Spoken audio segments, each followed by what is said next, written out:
Hey guys, welcome back to the channel, or welcome if you're new. I'm Becca, and on this channel I am reacting my way through eating disorder recovery alongside complex chronic illness, one video at a time, in an effort to help one or more of you on the other side of the screen feel either less alone, feel more understood, or to give you something to learn or to laugh about. So if any of those things can be accomplished, then that is a job well done in my book, and that's why I'm here. And I'm really excited to get into this reaction. We're going to be reacting today to Ren's song Troubles, and before this I reacted to the Big Push's performance of Wade in the Water and Feeling Good and Trouble So Hard, which was like a Nina Simone and Vera Hall kind of like tribute, and Vera Hall being the Trouble So Hard, which he referenced in the Instagram post of his that we read about this song that came out in May for ME Awareness Month, ME being the current medical name for myalgic encephalitis, which is the current name for what was formerly chronic fatigue syndrome. A lot of times you'll see it written as ME/CFS, and that sometimes can be like a catch-all diagnosis for everybody that has all these symptoms, but they can't pinpoint exactly why because there's still a lot of stuff that needs to be learned about it. But it's something that a lot of times it can be managed on its own, but it can then also be a part of Lyme, or a part of Ehlers-Danlos syndrome, or a part of mast cell activation syndrome, or a part of POTS, or a part of any number of chronic illnesses, but not necessarily just one of those. So a lot of times there are comorbidities, so they're occurring at the same time. And I love that Ren released this song in May. I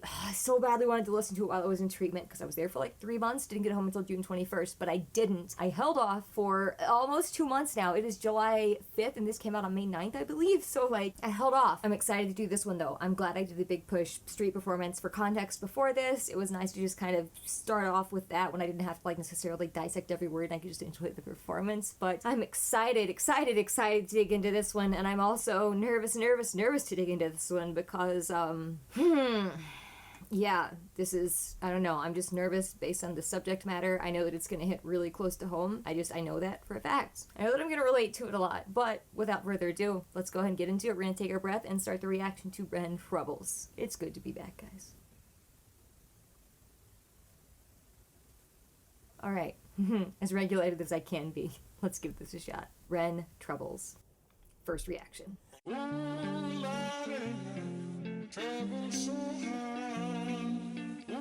Okay, so you can already tell here, it's starting off with the sample from the original song, the Vera Hall song, Trouble So Hard. And I didn't know that it was going to have like a little bit of a story here on text at the bottom at the beginning, so I don't know if I'm going to pause it on every single screen, but I might go back and read it, we'll see. But from the age of 19 until 26, I spent most of my life in bed in physical and mental pain. I'm going to watch through this, I might go back and read it later, or kind of add the voiceover after if I need to, but I'm just going to kind of read it and take it in myself while I'm watching it this first time. At least that text part of it. Although, while we've got it paused here, let's see. He is outside a 7-Eleven, but it looks like it's a car wash. There's nobody in there, though, but it's also nighttime. You can tell it's really dark. So, like, I know this was during the winter in Canada. Didn't they film this, like, during the winter in Canada? That's where all the snow you can see on the ground. I'm curious if it's just empty because it's nighttime and they were filming this, or if he specifically chose it because it was empty and wants to, like, if there's imagery there. I have a feeling we're gonna see. So let's keep it going.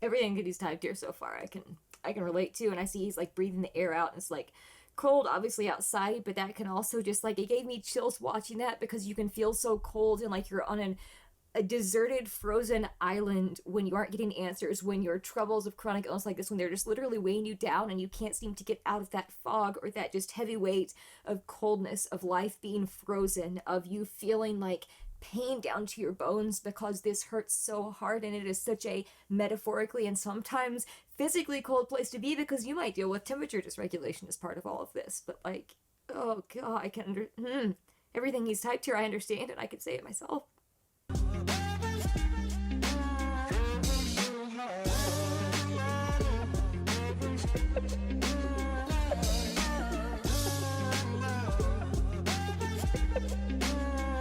Okay, I'm actually more hopeful for where this is going now. Hopeful being the word that I chose on purpose, even though I struggle to say that word because those last 2 lines there, he said, although I was convinced I was going to die, I did climb out. This is my story of hope. I wish I'd had more stories of hope at the time. So I'm actually have a feeling this is going to be very emotional, but also I'm eager to see what this message of hope is and how he delivers this story of hope in this context. And thank you for doing this, Rin. Thank you for putting this out there. That's all right. Let's just go. Let's go. Let's keep it going.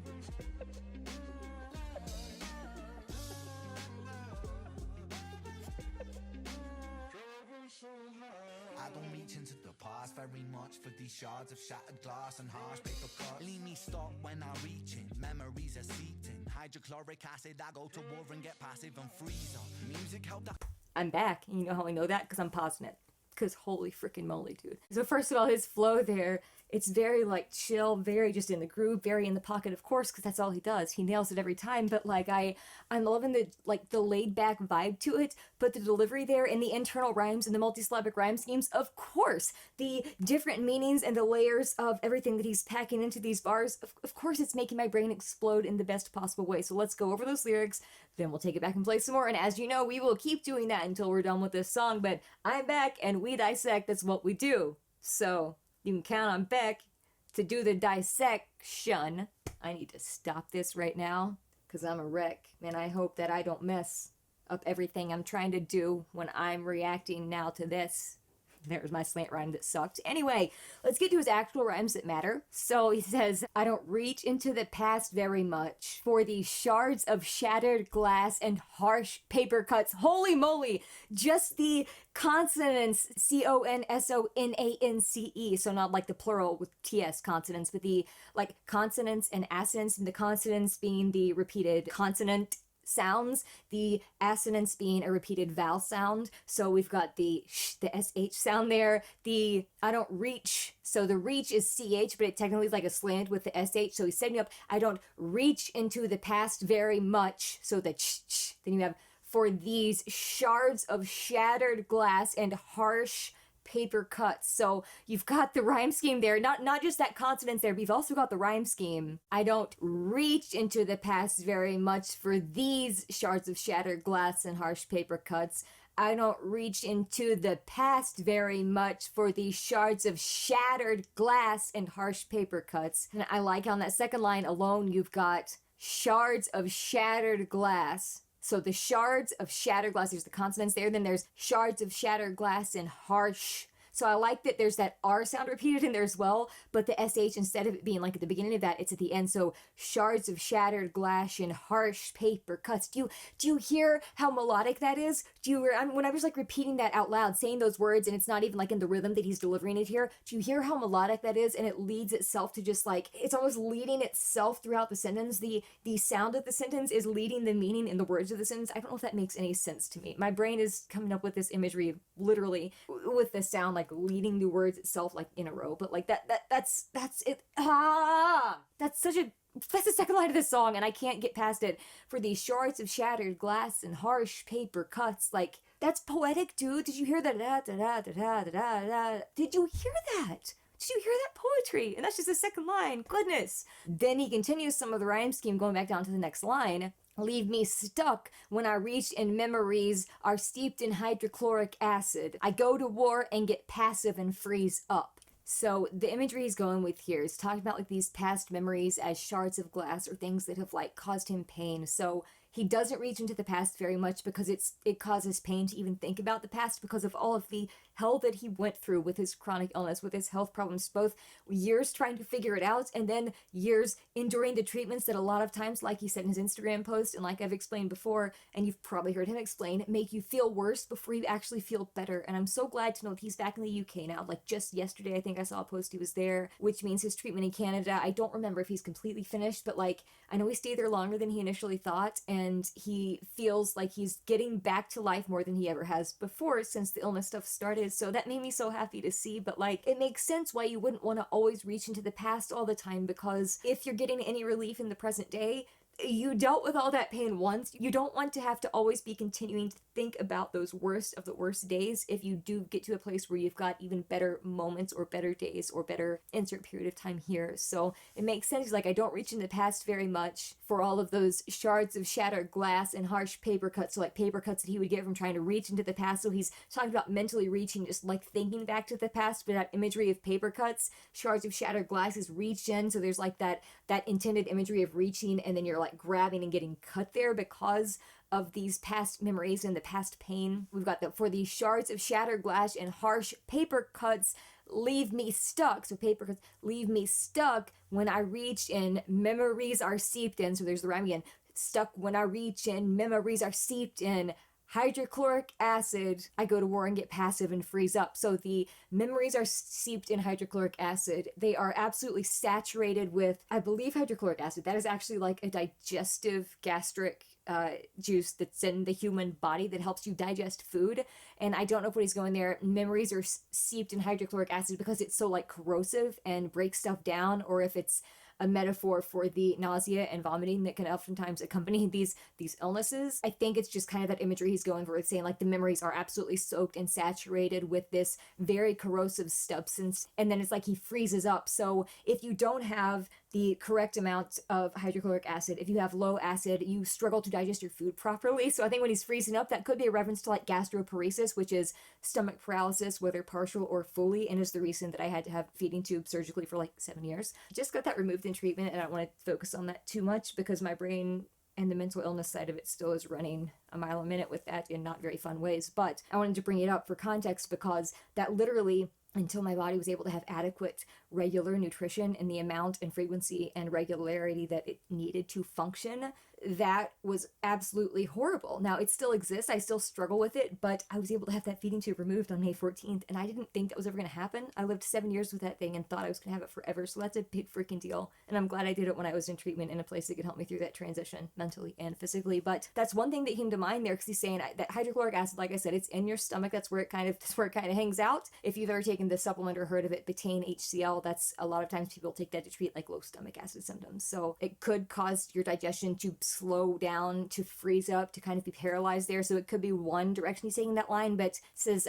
when I reach in, memories are seeped in hydrochloric acid, so the memories are being corroded. They kind of let me freeze, like I'm freezing up thinking about them. That imagery, that imagery, just that hydrochloric acid imagery is just, my mind is running with that a million miles a minute. But so he's talking about the shattered glass, the paper cuts, the acid there. He does not want to reach back into these memories because he's afraid that the pain is going to be too overwhelming and absolutely destroy him and break him down. And when that happens, he's going to war. And a lot of times autoimmune diseases, they are described as your body going to war against itself or fighting against itself. That is the nature of autoimmunity in general as a concept. It's your body attacking things it shouldn't be attacking because it thinks it's protecting you, but it's really doing the exact opposite because it's overprotecting you, which ends up harming you. But that image of going to war and getting passive and kind of like freezing, it brings that definition to mind because you're going to war with yourself. Your body is at war against you, your own body, like it's at war against itself. And you go to war and get passive and freeze up because sometimes this is just so frustrating and so defeating that you don't feel like you can keep going and fighting, and you just like literally freeze and retreat, or your nervous system gets into sympathetic fight or flight or freeze or fawn mode, and you get stuck in one of those states of sympathetic activation and can't get into that parasympathetic rest and digest calming nervous system state or get regulated at all. So like you have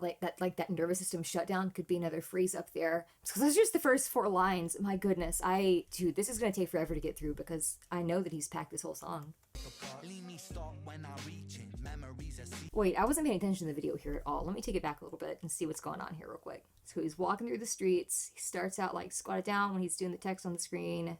He was at the gas station / car wash, a couple different angles. Then he's at what looks like a train station, or maybe a bus stop on the side of the highway, maybe. Is that what that is? Or is it still the gas station? I'm not sure. Could be any of those things. Then he's going under this overpass here on the highway.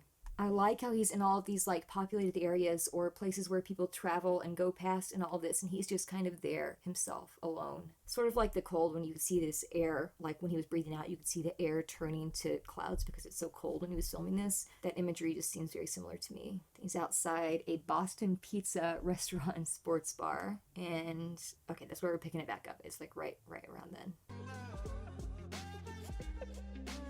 Oh, and he was drinking a glass of water there. Hold on. That was clever. I didn't see that the first time. All right, hold up. So first of all, the cold like this can dehydrate you just as much as being in the heat and the sun can, and that's not something that we usually think about, but it really can because the dryness itself. So I don't know if that's why he was hydrating there, or if he's just trying to like literally get his voice to function since he was out in the cold, and that can be difficult just physically getting on your throat like that. But I love that he's taking that little drink there outside of the restaurant shot. There's no way that wasn't intentional.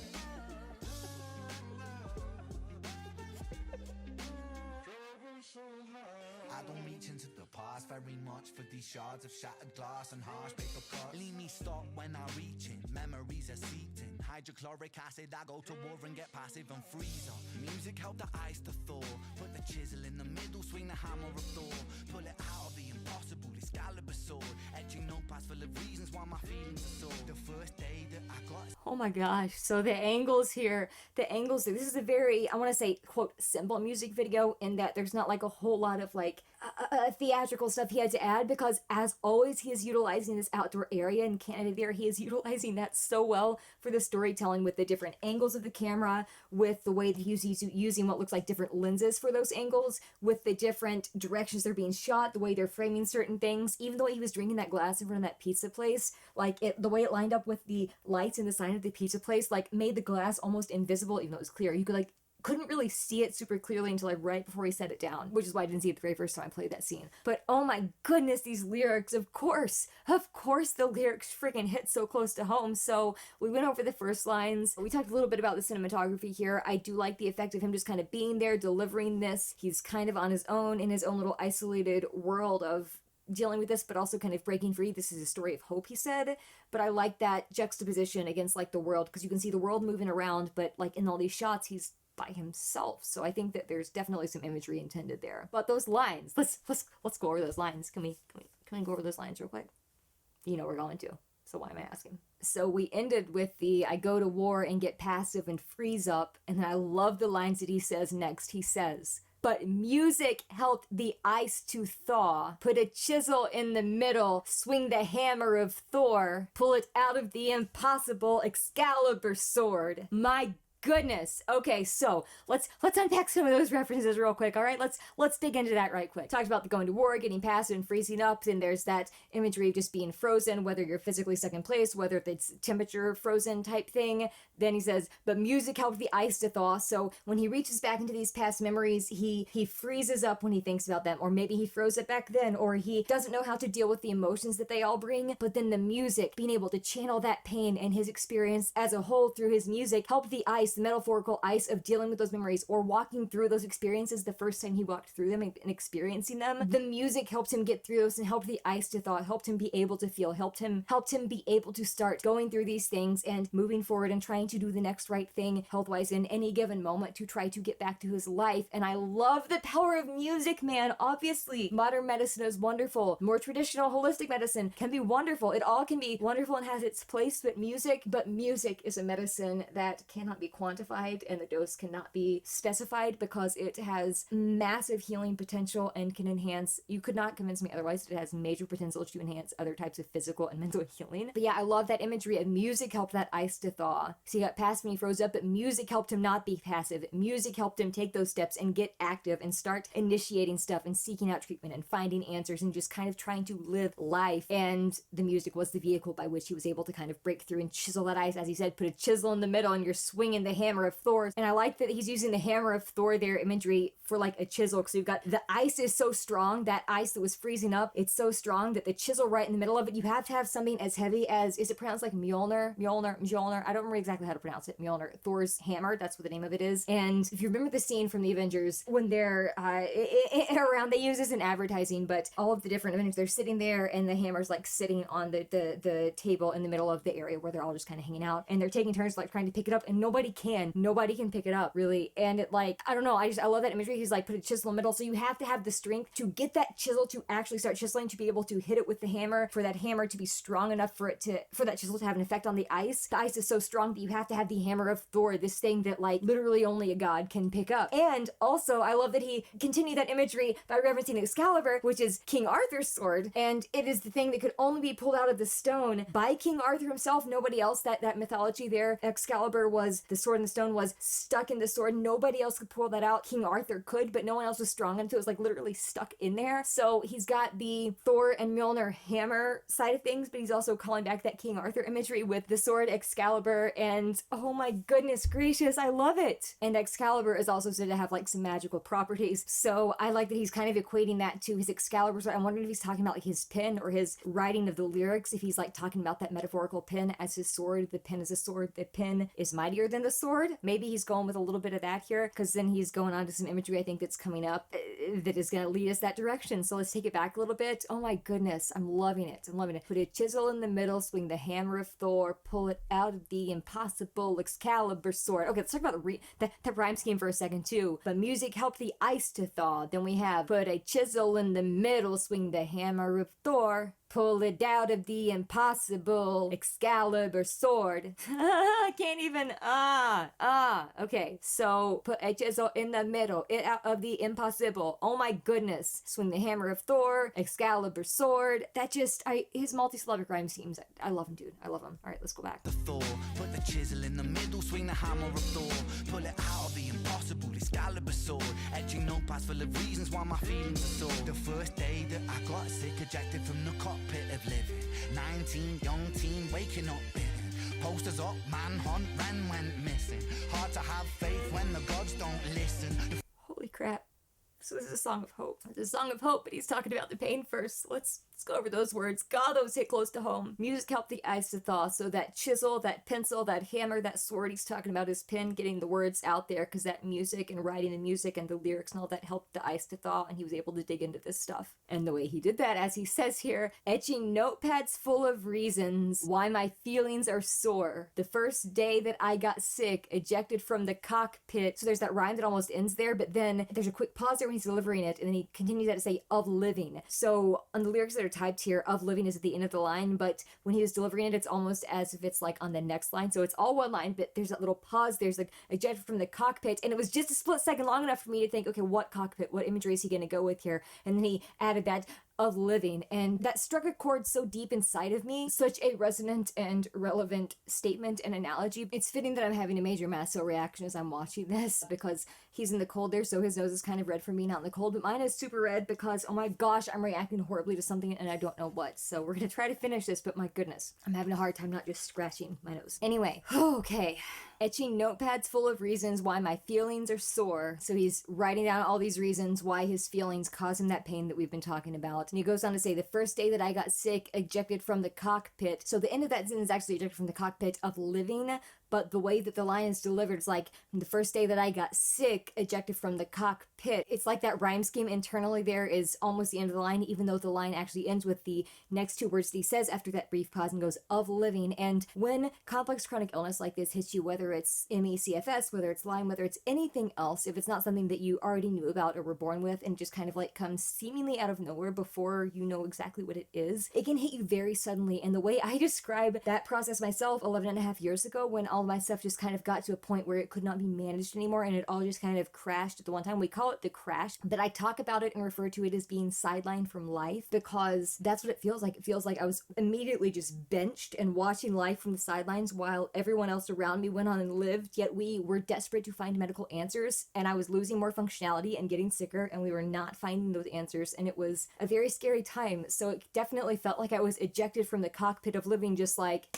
okay, you're out of here. And honestly, I think I like that image better than being on the sidelines, because it's more like intense and it expresses just how difficult that can feel, to feel like you were just taken out of this game of life that everybody else is still able to somehow live, or at least a lot of people are, and you can't really make sense of it. And it hurts like heck, dude, it hurts. It hurts so bad. And in the line after that, he says, 19, young teen, waking up bitten. So, of course, bitten there being the metaphor for the tick that bit him, that infected him with Lyme disease. And I believe the CFS, when he was diagnosed with that, it was actually related to the damage that the Lyme had done to his immune system and his nervous system. So I don't recall right now. I think he had the CFS diagnosis first, because I think he was in that Unrest documentary. At least one of his songs was in that documentary back in 2016, 2017, something like that. And I think that was primarily about ME/CFS. However, I do know that he did get the Lyme disease diagnosis as well. So I think that that's kind of where he's talking there. He's like, I was bitten, even if he didn't know that's exactly what it was at that very first point in time.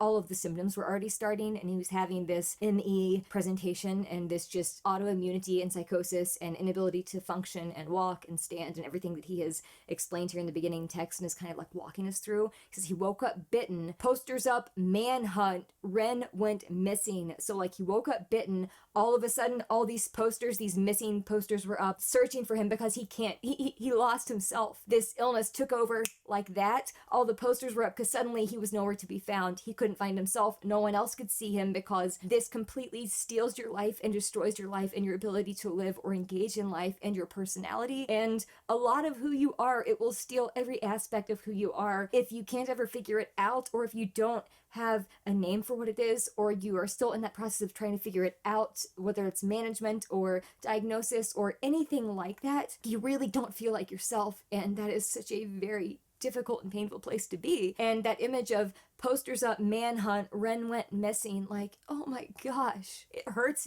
That also, millions missing is the ME kind of like slogan or catchphrase to try to raise awareness. So the Ren went missing, so he doesn't feel like he's himself, but also the ME, that millions missing slogan and that awareness phrase there's definitely that play on words. It has to be part of that as well. But then he finishes that part with, hard to have faith when the gods don't listen. So I just want to say, I know that I've expressed in some videos in the past that my faith has been something that has gotten me through life. However, for the past few years, most of the past few years, it has been tested in ways that I did not know were possible. It was tested to a lot of degrees when I was going through the worst of my chronic illness stuff itself, Lyme or otherwise. And I, for whatever reason, was able to cling to it. And I never really felt like it was super shaken, even though I got frustrated and I sometimes asked, well, like, why is this going on? What's the reasoning for this? I still didn't doubt God or doubt his goodness or doubt that there was a purpose for everything, even though I don't like when people just kind of throw that out there as, oh, there's a purpose for the pain, because that can sound dismissive, but know that that's not how I'm intending it right now. But the past few years, when this eating disorder came back for the first time in a decade, it was shaken in ways that I never thought it ever would be. And one of the things that I hoped would come of treatment that I was in for 3 months was wanting to reconnect with my faith, because I couldn't even listen to my go-to worship songs for a solid 2 years without getting angry or feeling like I was lying or just being unable to even speak or sing the words aloud because they didn't feel real, or it felt like pain because I was in that position of, God, if you're real, and I do believe you're real, but like I would almost rather not believe you exist, because if I believe you exist, I sure as heck am struggling to believe that you're good right now. And I just want to say that about a month into treatment, so the last 2 months I was there, the last maybe 6 weeks,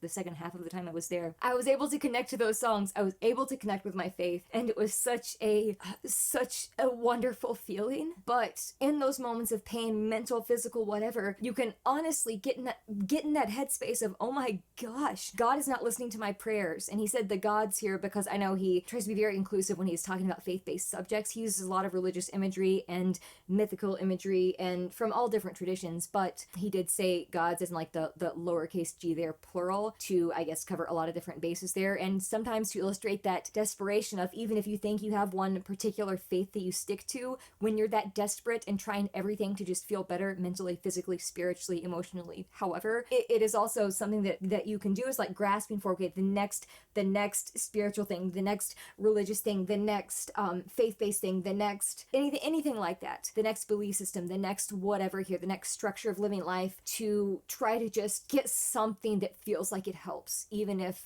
you feel like you continually grab and you're like coming up empty-handed there. All right, let's take it back and get in this next part. Posters up, manhunt, Ren went missing.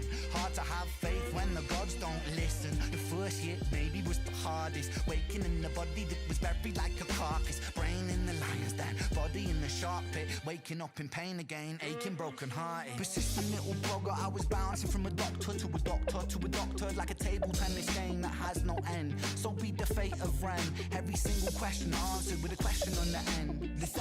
Holy crap, oh my gosh, this dude. Okay, so let's just touch on those rhyme schemes real quick, and then we'll dig into those actual lyrics. The first day I got sick, ejected from the cockpit of living, 19, young teen, waking up, bitten. So I like the way he's carrying that I and the E rhyme scheme through both of those lines, but posters up, manhunt, Ren went missing. So He's continuing that through hard to have faith when the gods don't listen. Then he goes on to the next rhyme schemes, and the first year maybe was the hardest. Waking in a body that was buried like a carcass. It's like the first year, yeah, maybe that was the hardest because we either didn't know exactly what was going on or it came out of nowhere and suddenly just took me down and took me out of life, and I had no clue what to do or how to manage it or if it was ever going to get better. And I kept waking up in this body that literally felt like I was dead. He's used the imagery before of feeling like he was kind of like the Walking Dead, not the zombie show, but also I think he's used zombie imagery before of just feeling like he's walking in this daze, or not even really walking because unable to stand, but feeling like he is maybe physically alive but not living, doesn't feel like he's alive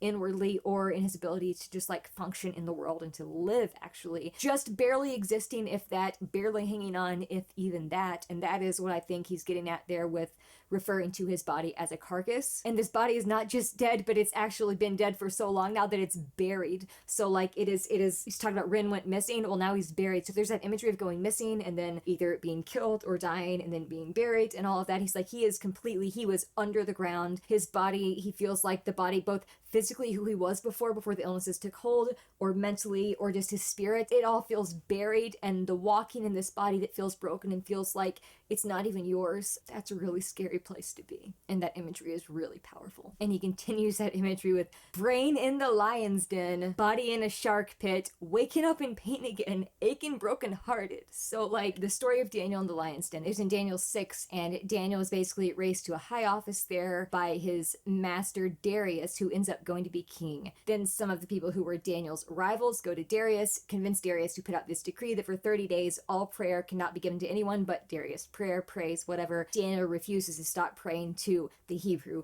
God, so he is still going and praying multiple times a day. He gets caught in that. He gets thrown into the lion's den being this pit literally of lions that initially immediately should have just absolutely destroyed and torn him apart. But as the narrative says, he trusted in God that he would deliver him, and he lasted through the night. And Darius came back the next morning, saw that he was there, ended up admitting, oh hey, you're God, okay, I see the power of your God, got him out of the lion's den. Then I believe elevated him to his own like position in his own staff. I could be wrong on that last part, but basically he got thrown in that lion's den because anyone who disobeyed that edict that was given was supposed to be thrown in the lion's den and then ideally, eaten by the lions, but that did not happen. And it was a big testament to his faith and God's power. So he's saying brain in the lion's den. So his brain feels like it's been thrown into the lion's den, and he's maybe trying to hold on to this faith, but it's hard because faith is not something that logically you can really wrap your mind around, because it by nature is not based on logic. It's based on believing in something you can't necessarily see or prove with a very tangible method. So like if your brain is in the lion's den, your faith is being tested, whether it's your faith in God or if he's just talking about metaphorical faith in yourself or life or whatever else. Your brain is stuck in there and it can't get out of there, and it's trying to cling to that faith. It's really wanting to, but instead it feels like it's just being attacked and attacked and attacked while it's in this den of essentially torture.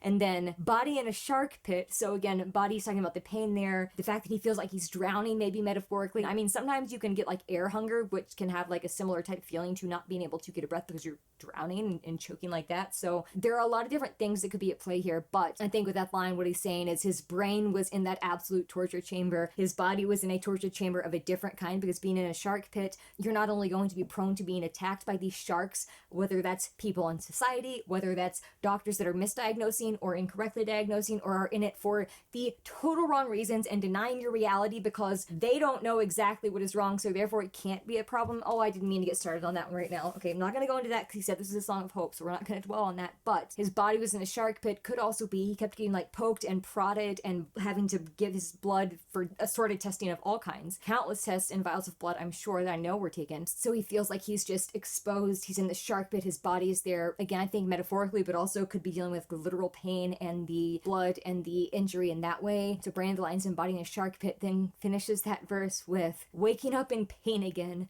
aching, brokenhearted. So waking up in pain again, it just is emphasizing the fact that every single day that goes by, once again, here we go again. Here's the cyclical nature. The pain is still here. The pain is still here. It's not going away. It's still here. I'm waking up in pain again, aching. So he's aching in pain. He's also mentally, and like his soul is aching, and he's brokenhearted because he feels so upset and mentally and spiritually broken because he doesn't feel like God is listening. He's dealing with all of this pain physically, so he's physically aching, his heart is aching, his soul is aching because he feels like he is lost and he doesn't really remember or know or see who he knows that he was or is but has lost touch with as a result of this illness or these illnesses that are going on. And he's waking up in pain again, so there's that physical pain and then also that mental pain of just being brokenhearted and having no clue what's going to happen or if you're ever going to feel better. And then the brokenhearted also, Lyme disease itself can cause heart issues. Postural orthostatic tachycardia syndrome, POTS, is often something that goes along with any of those chronic illnesses, as well as a slew of others, any of the ones that I mentioned a little bit ago, as well as another list of things. So tachycardia being part of that, your heart can start racing, so technically he could be also like referencing any number of cardiac related symptoms with that brokenhearted, because it could be that metaphorical sense of just feeling painfully brokenhearted, but also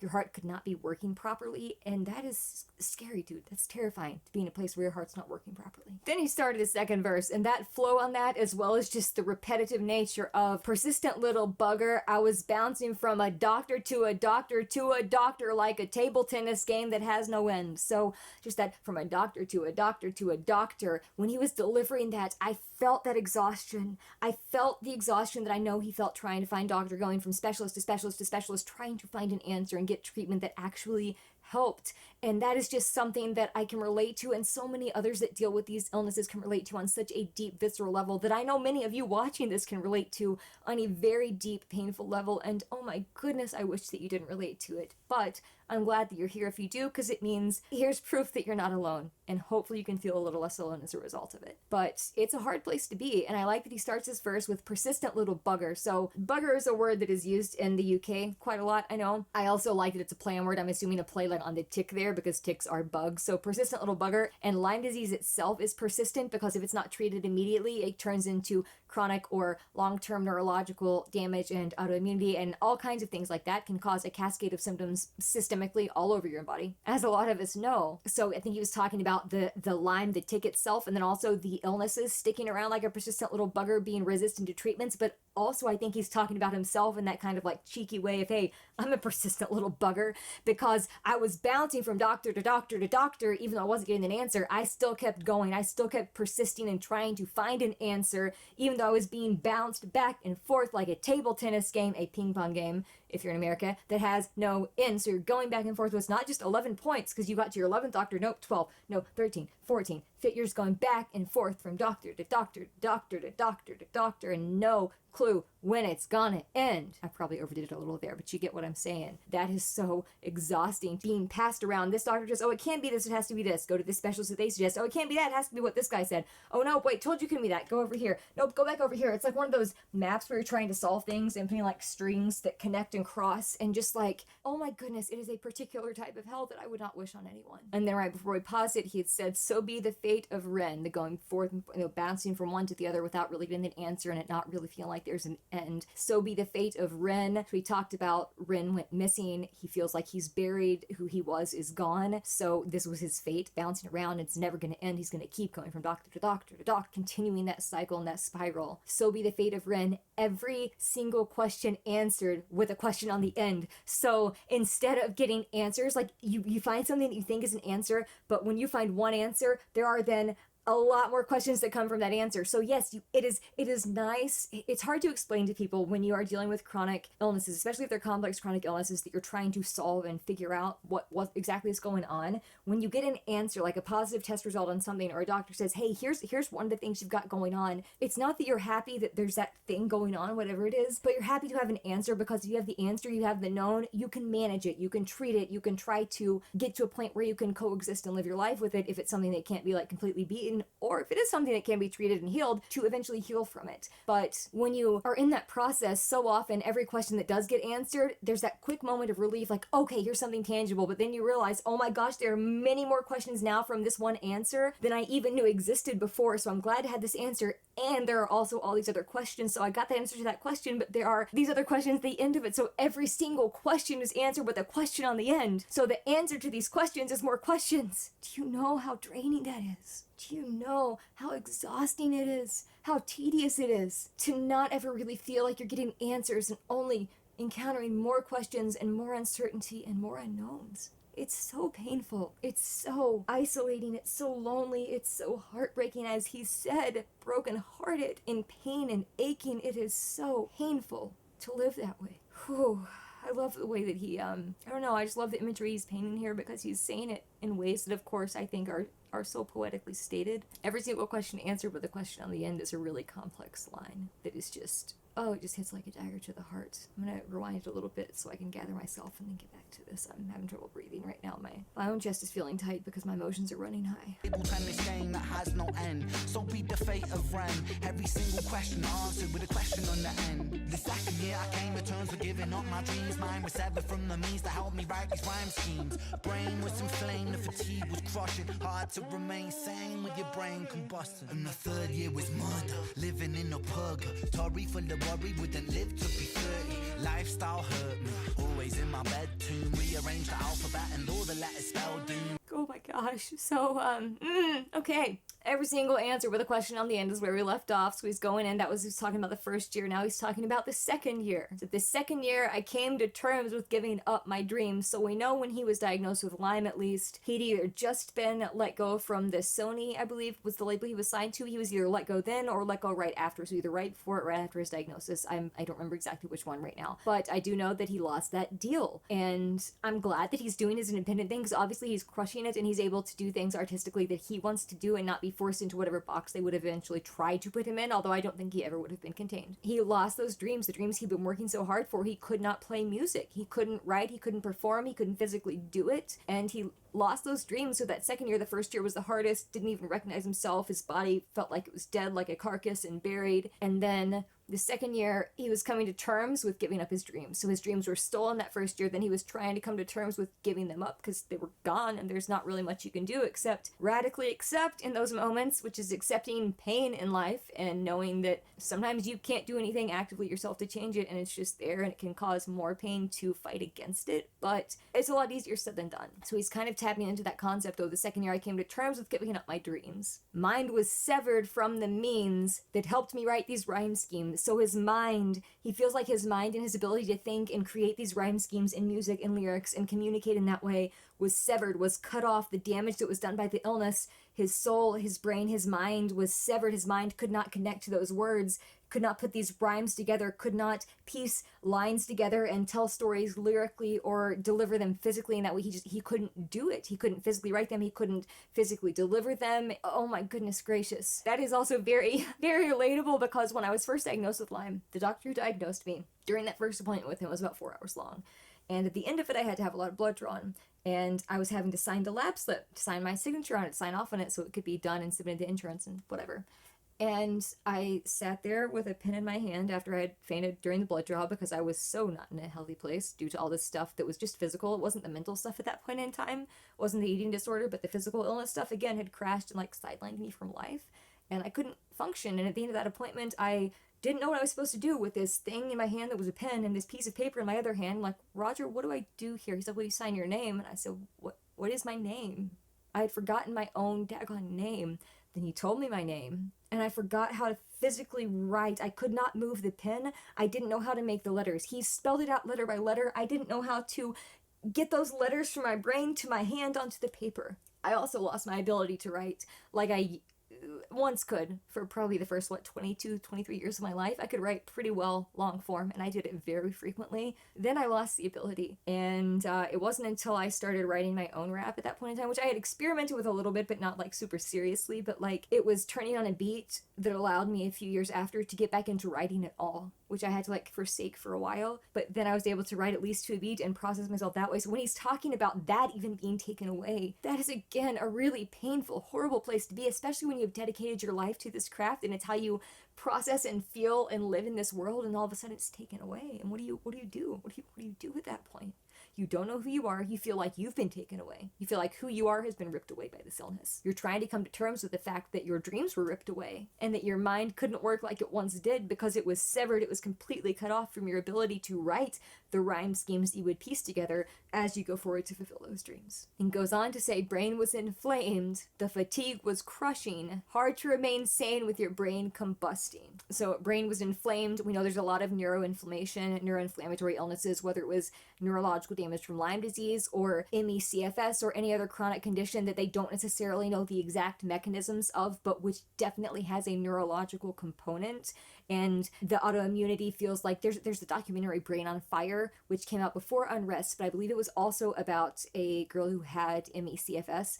And I will say with Lyme disease, a lot of times the neurological damage, the neuropathy, the neuralgias, all of that, I think I've spoken before. I have trigeminal and occipital neuralgia, which is facial nerve pain of the trigeminal nerve, which is right there, which is why a lot of times my eye will be closed. Now, not necessarily in these videos because I try to not do that, but I've had to from time to time. And also like goes back here, the nerve that goes like right here. So this whole like half of my head, basically my nervous system is destroyed. We've seen it on scans where I forget the name of the scan right now, but it basically shows your whole nervous system, all the nerves and everything. And it scans it and it shows up in like different colors. If it's green, it's healthy. If it's red, there's damage. The entire right side of my body, especially up here on the right side of my head. Oh my gosh, it was like completely solid red, whereas everything here was like perfectly green. Not perfectly, but the red was not so much on the left side. The right side is completely destroyed. That's mostly due to Lyme disease. Also due to small fiber neuropathy that can coexist with Ehlers-Danlos syndrome, as well as any of these other chronic illnesses. But Lyme disease is the reason that a lot of that neurological damage is done. And neuropathy causes a lot of times like this fire burning type level of pain. The way I've described this, when some of this stuff got to be its worst, I described it as what I call a constant fire water type pain, because it felt like, if you could imagine water that's running but also feels like it is on fire and it's just running underneath your skin over and over, just back and forth, never stopping. That's what it felt like. That's what it still sometimes feels like. So that is your brain distorting these signals and creating this pain that literally feels like fire and like it's burning. And then also with Lyme specifically, one of the headaches that a lot of people will describe in the very same way is feels like your brain is trying to explode out of your skull. That's the way I try to describe the pressure, because that's what it feels like. My brain is trying to like break out. It's pressure that never stops. It came on January 20th, 2013. It has been here every day since. Let's see how many days that is. 4,184 days. So I've had this headache for 4,184 days. It has never left for a full day. It might go away for periods of time depending on what medicine or supplements I'm using at that point in time or what treatments I'm doing, but it has never gone a full day without it since then. For 4,184 days, we now know. But that brain inflamed, you feel like it's exploding, you feel like it's on fire, and then that can cause like that burning sensation elsewhere in your body as well due to the neuropathy and nerve damage. And his brain being inflamed is what was kind of severing his mind from being able to write those rhyme schemes that he talked about in the previous line. And then he goes on, brain was inflamed, the fatigue was crushing. So in the symptom literature, like in the diagnostic literature of ME/CFS, one of the ways it describes fatigue specifically is crushing fatigue. So one of the ways that I describe that sensation is a lot of times for me when that type of fatigue came up, it felt like my muscles had been infused with lead almost. Like I could not even like lift my finger up off the bed because it took too much strength and energy that I did not physically have. When your brain is dealing with all this damage, it's also affecting your body negatively. So that fatigue that you have that you cannot just push through, it's not like you get up and if you start moving, then you're going to get energy going. No, your fatigue literally a lot of times renders you unable to be upright, unable to walk, unable to crawl, even sometimes having to be carried, unable to get out of bed for 23, 24 hours a day, which I know he knows, which I know, which I know many of you watching this know on a first-hand basis as well. And again, I really wish you didn't, because it's a really sucky place to be. And as he said, it is very hard to remain sane when your brain's combusting. So on a very literal scientific level, the neurological and the neuropsychiatric symptoms that can come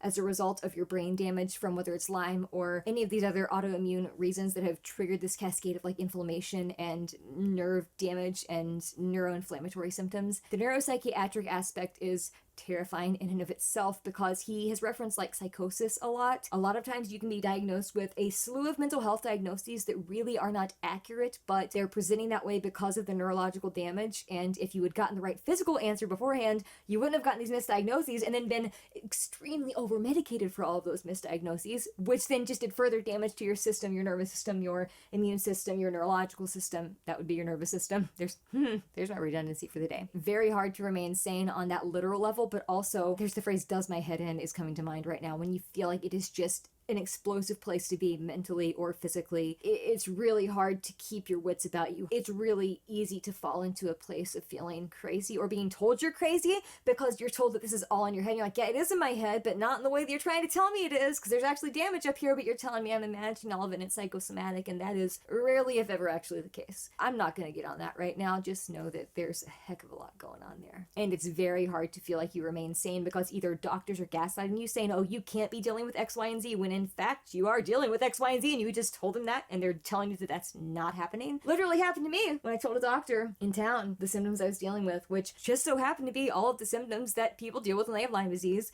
And he laughed in our face and said, you're not telling me any of the symptoms of Lyme disease. And we pulled up the list, which we didn't want to do because we aren't like Googlers who take that to the Google and be like, oh, Google told me, Google's my doctor. No, but I had already been diagnosed. I was just trying to get something done in town. The doctor who diagnosed me was not in town. I needed something done locally. I was excited to have an answer. This doctor said, oh, Lyme doesn't exist in Kentucky because ticks apparently know where state lines are.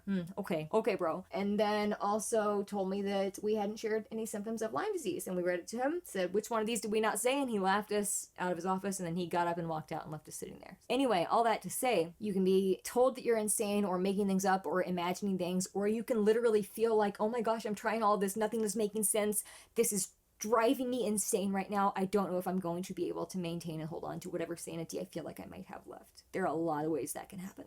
All right, let's take it back here. He's getting ready to go into the third year. A single question answered with a question on the end. The second year I came to terms with giving up my dreams. Mine was severed from the means that helped me write these rhyme schemes. Brain was inflamed, the fatigue was crushing. Hard to remain sane with your brain combusting. And the third year was murder, living in a purgatory full of worry. Wouldn't live to be 30. Do you hear that rhyme scheme? The third year was murder, living in a purga. So he's going on to say the word purgatory, but the way he did that rhyme scheme there, that the third year was murder, living in a purga. And he goes on the next line to start Tory. So that rhyme scheme was very pleasing to hear. That was a very pleasing rhyme scheme to the ear. But then it goes on purgatory, but I think he's also making a play on words there with the word Tory, because that line is Tory full of worry, wouldn't live to be 30. So the Tory there, again, is the finishing of that previous line of purgatory. So the third year was murder because he was living in this purgatory, not really feeling dead, but not feeling alive, and sort of in that position of the sidelines, just existing and watching life go on around him and just kind of feeling stuck and frozen there. And again, he's bringing that imagery of like dying and feeling dead and not to yourself. See, the third year was murder. So it was murder. There's that death imagery there, but also it was murder. I mean, it felt impossible to get through. It felt like it was absolutely brutal, living in this purgatory, living in this not really knowing health, wellness. Am I ever going to feel better? And am I going to get worse? Am I going to stay stuck forever? Am I ever going to see progress? Just that back and forth and really feeling like suspended and in limbo there is, again, a very overwhelming, panic-inducing, and sometimes emotion that will send you to apathy just to protect yourself from having to feel the intensity of it all the time, because it does feel like murder. And I think he's also continuing the analogy of each year of illness chips away a little bit of what he thought he was or who he knows he was beforehand. But then that line, Tory full of worry, I think he's making a play on the word Tory there for the political party in the United Kingdom. So Tory full of worry. So he's talking about that ideology. I don't know if he's saying he espouses that or if that's just like a slang term for someone who lives in that area. I'm not sure. I need to check that up, but I'm not going to because I'm taking way too long with all this. But Tory full of worry, I like that rhyme scheme as well, the Tory and worry. It's a slant rhyme, but the way he delivers it with his accent particularly, it sounds pretty darn smooth and almost like a perfect rhyme, just slightly off enough that it makes my brain light up, but not where it sounds forced or anything. Tory full of worry, wouldn't live to be 30. So he was worried that he wouldn't even live to be 30. He talked about being 19 at the beginning, so 19 year 1, 20 year 2, 21 year 3, I'm assuming here. Didn't think he was going to live to be 30. Didn't think he was going to live another 9 years. He was full of that worry that he wouldn't live to be 30 years old even. And that's a really dangerous and scary place to be too, because it gets really hard to even want to live when life feels so impossible and you don't even know if you're going to be around for it. So what do you have to try to live for? And that's just a really dangerous purgatory to live in. Let's take it back a little bit. He was crushing, hard to remain sane with your brain combusting. And the third year was murder, living in a purgatory full of worry. Wouldn't live to be 30. Lifestyle hurt me,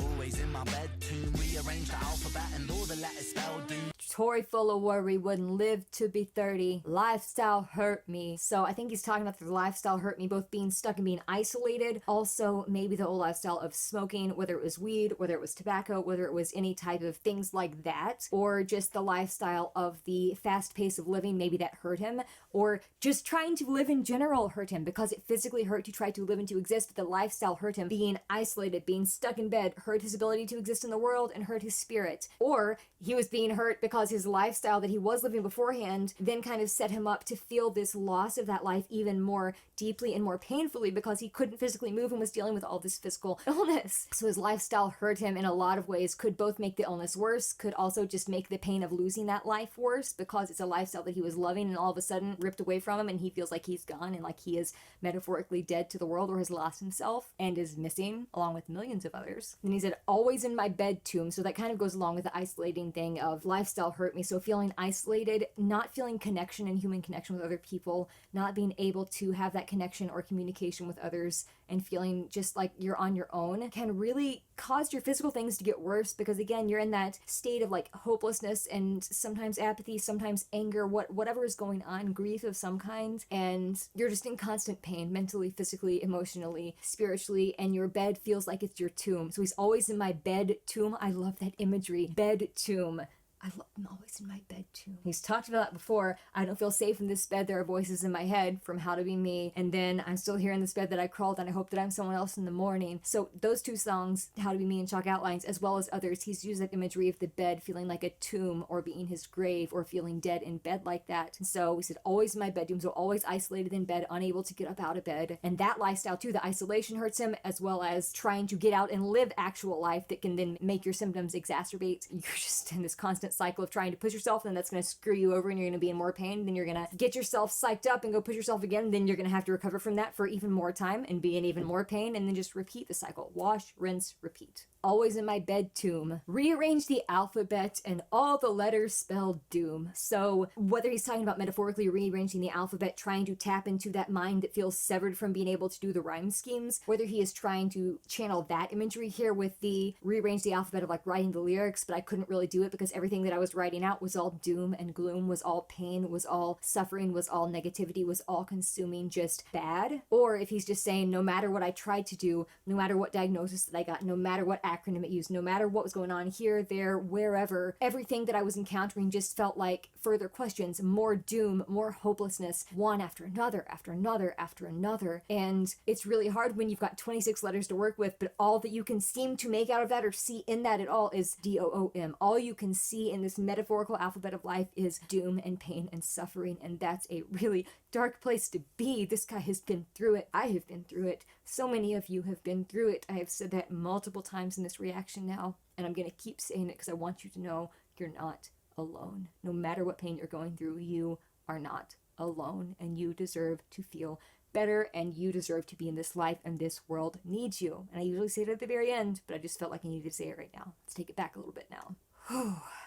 Tory full of worry, wouldn't live to be 30. Lifestyle hurt me, always in my bed tomb. Rearrange the alphabet and all the letters spell doom. Light hurt my eyes, popping pills to survive. When you're 23 and mentally you steadily decline. 24 I was poor, disability benefits. What's the benefit of disability? It's irrelevant. 25 and the scars that were etched, they crack. Elastic bands only stretch so far and then snap. Deep in psychosis, hallucinations, troubled vision. Visits from the underworld were conjuring my superstition. 25 living back at home with my mum, but not because I'm a bum, alone and physically done. So thin, so frail, so weak I'd become, and my skin so pale, never kissed by the sun. One time.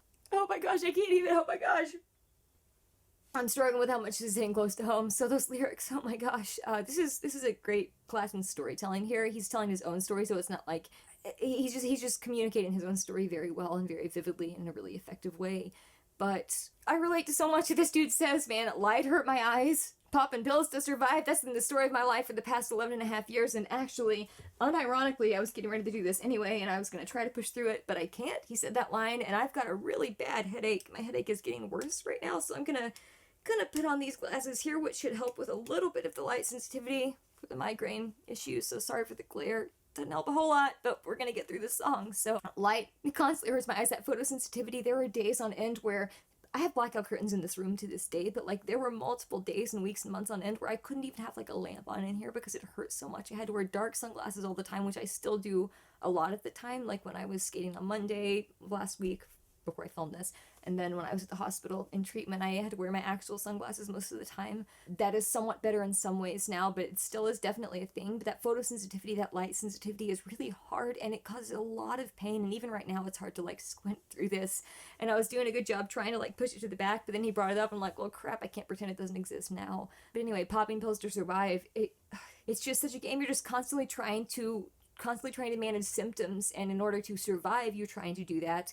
Much less function. You're not even trying to really function. You're just trying to exist and survive, and then the pills don't even really touch the pain. They don't even really do anything helpful, at least not long term, and then after a while they don't really do anything helpful at all, and it just hurts, man. It just hurts. And then he says, when you're 23 and mentally you steadily decline. So again, the 23 and mentally, I love that slant rhyme there, you steadily, so steadily isn't right with those, but it still kind of fits that thing, that 23 and mentally and steadily decline. From this to survive, when you're 23 and mentally you steadily decline. 24, I was poor, disability benefits. What's the benefit of disability? It's irrelevant. Frick. So I had to go on disability. I applied for it when I was 24. It wasn't granted until I was 28. I was 28 by the time it was granted. It took over 3 years to get it granted, and multiple steps of that process. And it's created a lot of problems, but we absolutely had to do it because we could not afford my medical expenses, and I could not physically work. So I was not contributing financially. It's not like it's a whole lot because it's barely anything to even really live on if you get to that point, but it was at least something that we fought for and eventually got, even though it took a lot out of me just to go through that process. And I know it did him and many other people. And the way that he's saying it is 24, I was poor, so he had to apply for disability benefits because he could not afford whether it's the medical care or the medical care was taking all the money, so other life expenses were not affordable, and he was constantly feeling like he didn't have money to cover whatever was going on. And then on disability benefits, what's the benefit of it though? Disability benefits is what it's called. You know, they're disability benefits, that's what it's called when you are getting disability, when you're getting a government check like that. However, what's the benefit of disability? It's irrelevant. So what's the actual benefit? On a very literal level of the word benefit, what good is coming from disability? Now, if you're talking about the check and referring to the monetary part of it as disability, then okay, yeah, that is helpful, but what help is that really when it makes you irrelevant to the world and irrelevant to life? It's not enough to actually live on and thrive. It's not enough to actually do all of the things that you need. I'm assuming that's why he had to crowdfund a lot of his Lyme treatment at one point, because it cost a lot to get better. And that's a sad reality of the world that we live in. And you really do feel irrelevant because society looks down on you. If you have to apply for disability or any government assistance like that, society looks down on you and says you don't matter. Your opinion doesn't matter. You in this world don't matter. You are less than. You are irrelevant. And then it's really hard to feel like you're relevant to the world because you can't work and contribute in the ways that you want to. And you're having to be reliant on other people when you really want to be that independent person yourself. And you can't because you were forced into this position where you had to take this assistance and you're grateful for it, but you also feel like you're inferior or irrelevant to the world as a whole. And it is a sucky place to be, dude. It's sucky to be there. Oh. And then he goes on to the next verse, says, 25, and the scars that were etched, they cracked. Elastic bands only stretched so far and then snap. Deep in psychosis, hallucinations, troubled vision. Visits from the underworld were conjuring my superstition. So we've got 25, and the scars that were etched, they cracked. So I'm wondering the scars that were etched, if he's talking about the mental pain of being cut off from the label, from losing people, his friends in his life due to their own struggles and their ultimately, or whether it's due to him losing himself in this battle with illness or losing his ability to participate in the world, or whether that is a reference for causing those scars on yourself in some way. I'm trying to be very careful about the way that I word that here. I think seeing those scars that were there, even if it was just like the illnesses themselves or the pain that he experienced as a result of those memories that now he doesn't like to reach back in because it's like shards of shattered glass and harsh paper cuts and all of those things that he was mentioning towards the beginning. And those scars that were etched, when he was 25, they eventually cracked. They got to the point where they were there and they just broke open and the pain was there. Elastic bands only stretch so far and then they snap. So rubber bands, elastic bands, they have a lot of give in them. They can be stretched a lot, but eventually even those things will get to a point of tension, get to a point of stress and pressure where they snap. We want to go on the metaphorical side of things. A lot of times when people talk about someone, quote,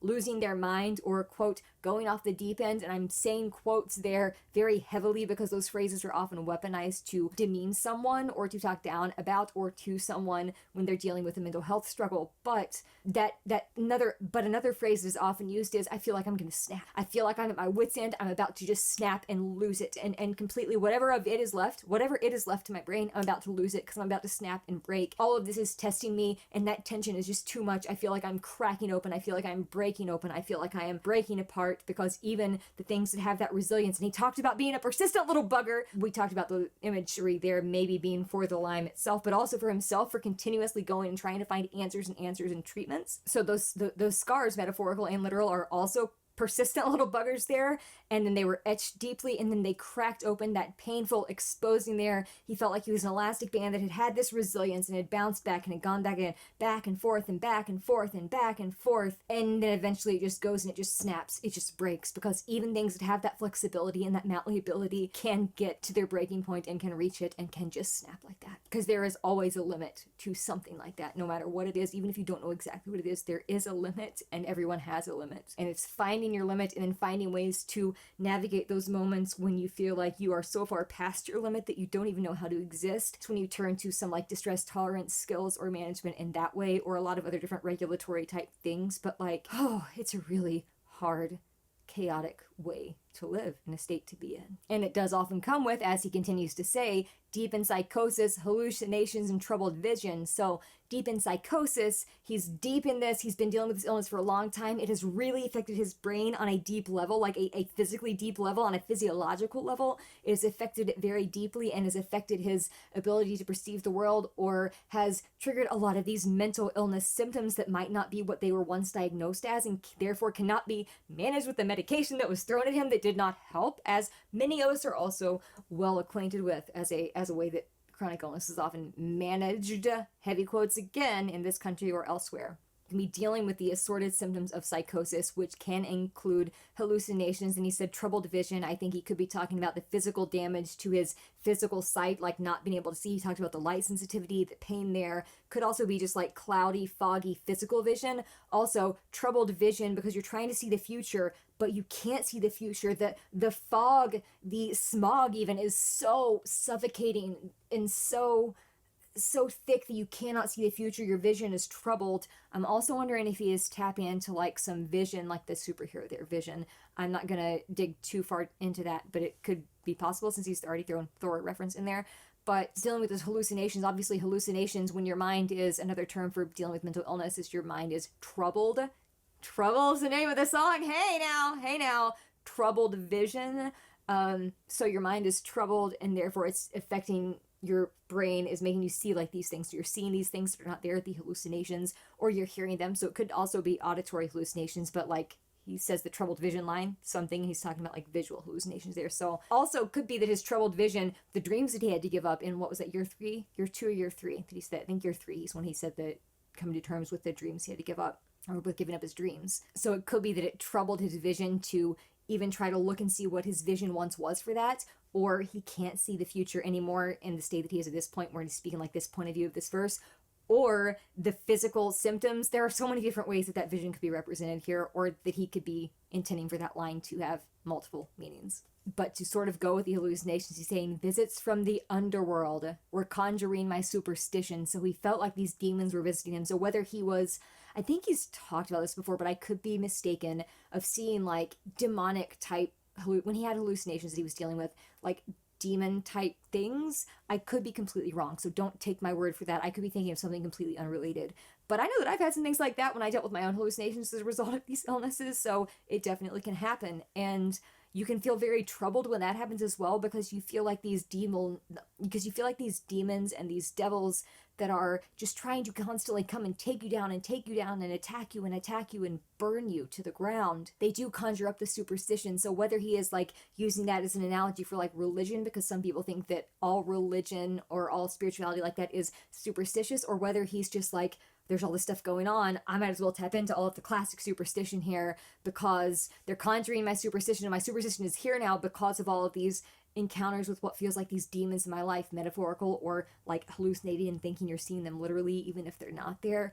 All of these visits from what feels like these demons, they're conjuring your superstition. They're bringing your superstition to the forefront. You can't keep it down because it is being conjured. It is being called. It is being brought forth, and you can't help but kind of lean into it a little bit because at least it's something. At least it's something. Sort of relates to OCD. My OCD, a lot of times over the years, has chosen very stereotypical superstitious things to latch onto. So like, if you spill salt, then you put salt in your left hand and toss it over your shoulder. Or if you walk under a ladder, well, I'm not going to walk under a ladder because you don't, because that's bad luck. Duh. Or, stepping on a crack in a sidewalk. Haven't done that since kindergarten, but like 5 or 6 times since I was 6 years old. And each time that's happened, it's been intentional. And something horrible has happened as a result. Now, not actually as a result. I know that's the OCD talking. It just happened to be a correlation and not a causation type situation every single time. But by golly, if my brain doesn't want to make it a causation thing. So, I don't know, just that conjuring my superstition, you can get into that really obsessive place of trying to take like every single seemingly objectively silly step to counteract whatever you think is going on negatively, because you will literally try to do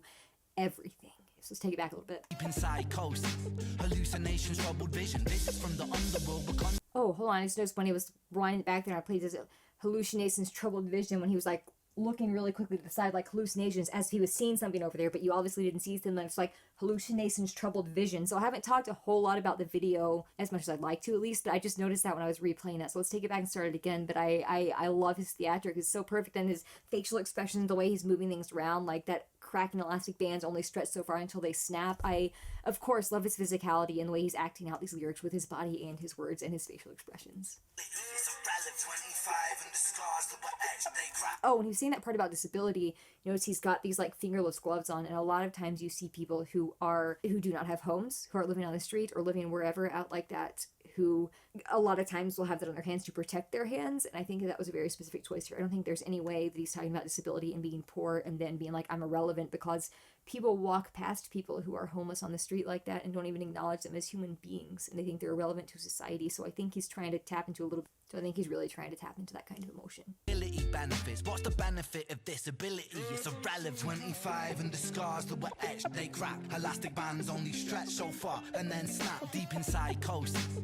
Loving those transitions too, that snap and is like going onto the camera there. I love his transitions between these scenes. They're so smooth, and I haven't, like I said, have not remarked on them as much as I would like to, but I'm really loving this cinematography. It's so simple, but also weirdly complex in a really cool way. Bands only stretch so far and then snap deep inside coast.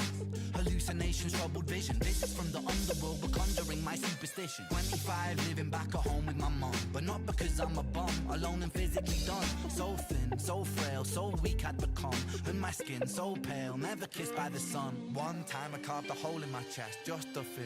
I wish that was a metaphor, the struggle was real. When you live in Holy crap. Okay. 25, living back at home with my mom, but not because I'm a bum, alone and physically done. So he's not living at home because he's a bum and he's not just trying to live. He just can't physically exist in this world, could not take care of himself, so he's back to living at home at 25, even though he had moved out years before. And it's because he is alone and doesn't have anyone else. I'm assuming that is also the loss of any romantic relationship at that point in time. And physically done, just feeling like, again, he feels like he's dead. He feels like there is no hope. He feels like he will not ever feel better. And goes on to explain that a little more, says, so thin, so frail, so weak I'd become, and my skin so pale, never kissed by the sun. Now, I have not posted my reaction to Crutch featuring BB yet because I recorded that on March 17th, and it was a hard one, and I will be posting it at some point, but it's hard to go back and look at that and try to edit it now because it's a little long, and it's hard to look at myself from that point in time without my brain trying to run away with it and the disorder really starting to scream at me loudly. But that's what that's kind of reminding me of, is the Crutch music video and the lyrics and the images in that of the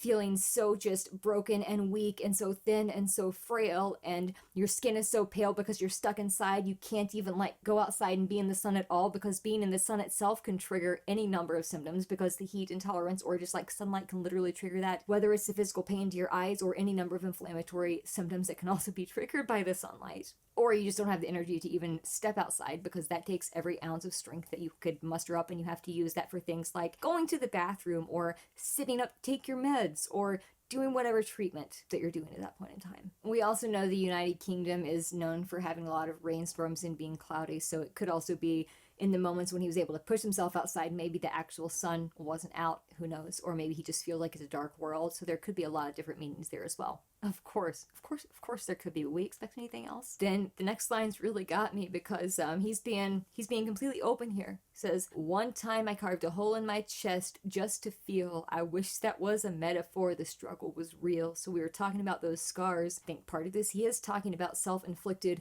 wounds, because he says he carved that hole in his chest just to feel. Then I wish that was a metaphor. So he's saying, no, don't try to read into this one. This is a literal, I did this just to see if I could still feel. Whether that's to feel pain, whether that's just to feel the pain and know, oh, I'm actually alive, I can feel this, or you're like, oh, I actually do really feel dead because I'm so out of it right now that even this physical thing that should be causing this pain is numb and I'm not feeling it. So you're doing that just to try to feel, which is a lot of times the escape that people turn to with that side of things. And the fact that he just follows it up with a line to make sure you don't try to read into that and twist it into something else. He's like, I'm being straightforward here. I wish that was a metaphor, but the struggle was real. And then goes on to say, so I just want to, first of all, hold some space for the difficulty that can come as a result of being in a position like that. And two, take a moment to say thank you to Ren. Thank you for sharing this. Dude, that's a hard place to be in. Guarantee you there are a lot of people who understand. And by you being open and sharing that and being transparent and vulnerable, you are helping more people than you will ever know on this earth, dude. You're helping so many people. And I'm also sorry that you ever had to deal with this. And I'm really proud of you for turning it into this story of hope and testament to the fact that life can still exist, even if all of this pain has gone on, even at such a young age. Station 25, living back at home with my mum, but not because I'm a bum, alone and physically done. So thin, so frail, so weak I'd become, and my skin so pale, never kissed by the sun. One time I carved a hole in my chest just to feel. I wish that was a metaphor, the struggle was real. When you're living in the Holocaust, you buckle and kneel. There's relief in the teeth of the kiss of cold steel. Facts, 26, I'm highly medicated and the pain sophisticated while I'm lying broken naked on my back. Have on my microphone until my coffin started dropping raw thoughts with the grim reaper knocking on the track. But then Okay, so I love that it switched here, this part that it just now started at, where we paused it. He's in his short sleeves there. I think that's the first time he had short sleeves on in this whole video. So, like, he's going into these lines, and you can see him getting a little, like, more aggressive and taking his strength back a little bit, and he's talking about getting back into the music here, writing the stuff down. The lines that go before that, of course, saying, when you're living in a Holocaust, you buckle and kneel. So he's saying these lines again, which hit really, really close to home and are very deep, painful lines, but also extremely vivid in imagery. When you're living in a Holocaust, you buckle and kneel. There's relief in the teeth of the kiss of cold steel. So when you're living in this essentially massive murder of yourself, of your life, or whatever, you're living in this Holocaust, there are millions who are dealing with these illnesses who feel like they are just being not taken care of and disregarded by society and being killed off by these diseases that are not well understood or not well managed in the world right now. And you're living in the middle of this. You are just one of those many people who is being killed by all of this stuff. You finally just give in. Your knees buckle and you're down on them because they buckled and you fell, and you're just like, okay, I'm screaming uncle metaphorically here. I'm giving up. I don't know what to do. I'm struggling to see hope. I'm struggling to believe that anything but this pain can exist, and I just can't handle it. I'm breaking. I'm snapping. I'm buckling. I'm kneeling. And then there's relief in the teeth of the kiss of cold steel. So I think there he's talking about death can have this bite, can take you out of this world. The kiss of cold steel, I'm assuming, is gun imagery. I'm assuming that is a metaphor for that, whether it's the bars of cold steel feeling like you're in a prison or like a concentration camp with that Holocaust imagery, or whether it is the physical gun causing permanent injury to you, so you're no longer in this world. I'm trying to be very careful about that so YouTube doesn't put crap flags on this and keep people from watching it, but like, because it's a message that is important and I don't want them to censor it, but like I also wanted to acknowledge what he's saying here and how heavy the gravity of this imagery is. And it's like you don't really feel like there's a way out, so you're just going to buckle and take it at that point. You just feel like you're done. You're physically alone. And to feel like not being in this world would actually be relief is once again a very dark place to be, and a place that is all too common for too many people in this world. Myself included, a lot of you included, Ren included, at least back then. Then he goes on to finish this section, says, after that, there's a relief in the teeth of the kiss of cold steel. Facts. So he's like just doubling down on that. There can be relief. Facts. That's facts. And then back to listing the facts, though. 26, I'm highly medicated and the pain sophisticated while I'm laying broken naked on my back. So I love the flows that he's using here. He's kind of channeling a little bit of like old school flows, hip hop flows in some of this when he's going to different parts, the different camera angles and the shots here. The flows are not the exact same, but they've got a similar vibe, and they're also like very distinct things here that are going on with the different flows in the different sections. And I'm really enjoying that. I'm not going to dig into it too much. I just wanted to acknowledge it. And then dig into the words, of course. So 26, highly medicated and the pain sophisticated. So you're highly medicated on all these high doses of medication, many medications, many supplements, whether you're self-medicating, whether you're taking prescription medication, whatever it is. Yet the pain is so sophisticated that even the extremely intense, high dosage, really strong medication regimen cannot touch the pain because it's sophisticated and it keeps evolving. Much like the Lyme bacteria resist a lot of treatments because they can change form and hide from whatever drugs are trying to kill them. Those little buggers, they are freaking persistent, dude. They are. That's exactly what they are. So is he, though. So are you. Good chance if you're watching this. So am I. So are many of us. Millions of us. But I think the pain sophisticated, it's too much to handle. Even for the answers that he did have, the pain became too much for it to be handled, for it to be managed, because it kept evolving and kept throwing new curveballs and getting to a new level, and therefore was more, quote, sophisticated and harder to pin down and harder to really navigate and reach a level of, like, relief. And it was stumping the doctors and himself. I'm assuming that's one thing that he's going with there as well. Things that I'm laying broken naked on my back. So I think he's talked about feeling broken before. We talked about brokenhearted. Also, he feels like his body is dead. His body is broken. He feels like he is missing. So he's laying broken. And he's also broke. He's talked about being poor. So there could be the broke imagery of like not having money. So he's laying there physically broken, mentally broken, emotionally, spiritually, financially, whatever thing there, relationship-wise maybe, broken completely, laying on his back in this really vulnerable position, feeling naked. I'm assuming he, one, could be talking about physical there. So if you're thinking about the crutch video again, he does not have very much clothing on in that video whatsoever. It's a very vulnerable insight into a world that is, you're watching something so personal in that video that I can't even really put it into words that do it justice. But I think he could be talking about physically not having clothes on, because whether that's the temperature dysregulation or physical pain that can be caused from fabrics, whether that's clothing or blankets or your bed comforter or anything like that. And then also I feel like he's burying his emotions. So I think that's one other meaning, that he's going there, lying there broken, naked on my back. So he is just burying his emotions, being open to the world like that in the most vulnerable way possible. And laying on your back is a very like I'm giving up position, or not giving up, but like a I can't do anything else here. I am open. Whatever's going to come and hit me and hurt me is going to happen because I can't. I'm here right now. I'm broken. I can't fix it myself. I'm broken. But then you heard him kind of getting strength and power there when he starts with the lines. I brought my microphone into my coffin, started dropping raw thoughts with the Grim Reaper knocking on the track. So we've got, while I'm lying broken naked on my back, I brought my microphone into my coffin, started dropping raw thoughts with the Grim Reaper knocking on the track. So like, oh my goodness. Okay, so brought his microphone into his coffin. He already talked about his bed being his bed tomb. So like this place of death. So he's now continue that imagery with the word coffin there. Brought my microphone into my coffin, trying to get back into channeling the music, writing the lyrics, trying to bring in part of his life to this room that has felt like this death chamber for so long. Brought my microphone into my coffin, started dropping, so beats start dropping, rhymes start dropping, he starts dropping this knowledge on the track, he starts dropping this wordplay, he starts dropping these rhyme schemes, he could start dropping anything here, dropping the words onto a page, dropping these songs out into the world, releasing music like that, dropping so many different meanings of the word dropping there, started dropping raw thoughts, so he's dropping his unfiltered raw thoughts onto the page there with the Grim Reaper, so death knocking on the track, so death is knocking like the beat, like death is like driving these songs, death is knocking on the track, driving him to write this music just to try to feel alive. He talked about that injury and trying to feel and saying that he wishes that that were a metaphor, but it was real because the struggle was so real. he just wanted to feel that pain so he could know he could feel anything. But now he's like, I'm turning that pain, I'm dropping these raw thoughts, all of this pain, the Grim Reaper's knocking, death is knocking at my door. I'm using that knock as a beat to drive my lyrics and my music and my instrumental and what I'm delivering here and my story and my eventual hope that I'm really trying to cling to as I'm getting back into this music and getting my words there, just completely unfiltered raw thoughts on the paper, on the page, on the recording, on the track. Oh my goodness, Ren! Oh my goodness.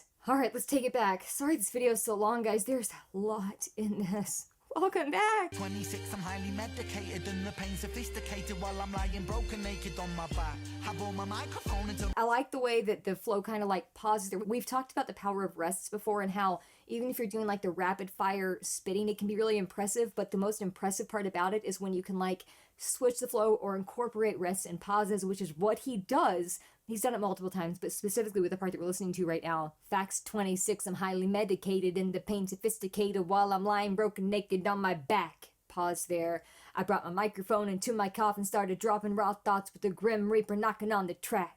So I like the little pause that he has at the end of back and then track there in the rhyme scheme. You have those internal rhymes going throughout, and those last two, that ack end rhyme there. I just love the way that flows. I just want to say that. It just made my brain happy to hear. And it's just like smooth. And that rhyme scheme is nice. It's nice, dude. kiss of cold steel. Facts 26, I'm highly medicated and the pain sophisticated while I'm lying broken naked on my back. Have all my microphone until my coffin started dropping raw thoughts with the Grim Reaper knocking on the track.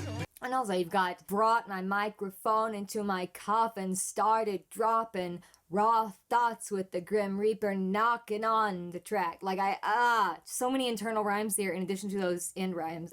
Oh my goodness gracious. Sophisticated while I'm lying broken naked on my back. Have all my microphone until my coffin started dropping raw thoughts with the Grim Reaper knocking on the track. But then man, lo, what he's doing, his hands there too were right on the beat, so he was just illustrating that Grim Reaper knocking on the track, that he kept going and kept writing. He was putting his words on paper, his raw thoughts, and oh my gosh, this man, he amazes me. While I'm lying broken naked on my back. Have all my microphone until my coffin started dropping raw thoughts with the Grim Reaper knocking on the track. But then man, lo and behold, I heard an angel. That's why he put his arms out like that. He did that in Illust of Our Time a lot too. And going from like the black to white, that was also part of Illust of Our Time. So I love all his little callbacks and Easter eggs that he puts in all his videos. Coffin started dropping raw thoughts with the Grim Reaper knocking on the track. But then man, lo and behold, I heard an angel beckon on this treacherous road. Was a stem cell doctor with a generous glow. In the cell transplant pulled me out of the cold. And my skin got younger and my body got stronger. And my stomach felt hunger for a door that was closed. And my soul heard music for the first time. Beauty was a word I'd use for this gift of gold. Oh Lord, I forgive you. Lord, I forgive you. Lord, I forgive. Okay, no, we're gonna take it back to get that part. Give me a sec. Let me center myself here again, literally. Okay. Oh, I could not sit still with that. So, this verse, good Lord. Okay. Then, man, lo and behold, I heard an angel beckon on this treacherous road. Was a stem cell doctor with a generous glow, and a cell transplant brought me out of the cold. Oh my goodness. So, Ren was trying to find answers, trying to find treatment, trying to heal, and he came across this stem cell doctor, or rather this doctor who does stem cell transplants for Lyme, came across his story because I believe his daughter was a fan of Ren, and he contacted Ren, and I think maybe even offered to have him like come out to Los Angeles. Is that where he did this? In LA? I think it was in California, where he had the stem cell treatment done a few years ago. Wasn't a few years ago, right? Several years ago maybe at this point. But I know that was a major source of healing, even though he still had to do all this stuff in Canada for what, almost 2 years? Year and a half or 2 years he was in Canada still getting further Lyme treatment and healing in that way. But the stem cell transplant I know made a huge difference, and he's talking about this doctor that contacted him as this angel. He does the imagery there, lo and behold is a very biblical way to say something. Oh, lo and behold. And also just kind of like Old English, Middle English type, not even really Old English because that's like closer to German,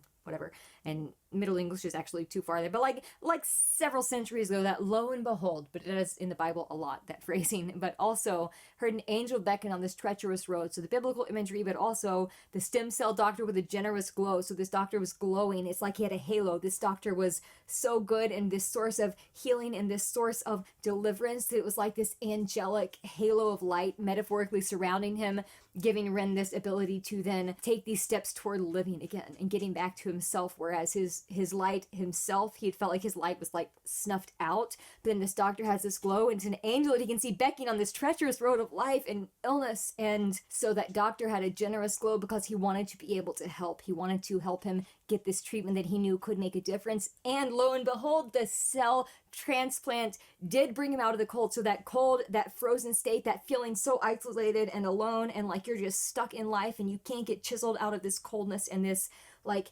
defensiveness and armor that has been built up around you, that gave him the ability to start breaking out of the cold a little bit. It gave him hope that that healing could exist even if it wasn't fully complete at that point in time. It helped a lot. So I love that it brought him out of that metaphorical and probably very literal cold, because temperature dysregulation is something that happens with a lot of these illnesses as well. And then he continued to just tell the rest of that story and said, and my skin got younger and my body got stronger and my stomach felt hunger for a door that was closed. So skin got younger and his body got stronger. So your skin can be prematurely aged with all of these illnesses, and when you start healing and you start rejuvenating and recuperating and getting on this road to restoration of whatever degree of health is possible, you can literally look younger, because illness has a way of not only draining you of all life, but also making you look a lot older than you actually are, because you're so worn down. You've had to deal with so much physical and mental baggage and pain and suffering. But then when you start getting those glimpses of healing, you, one, can physically feel younger and stronger like he's talking about there, but also your skin, the collagen in your skin, the cell turnover in your body, everything could be functioning better, so you could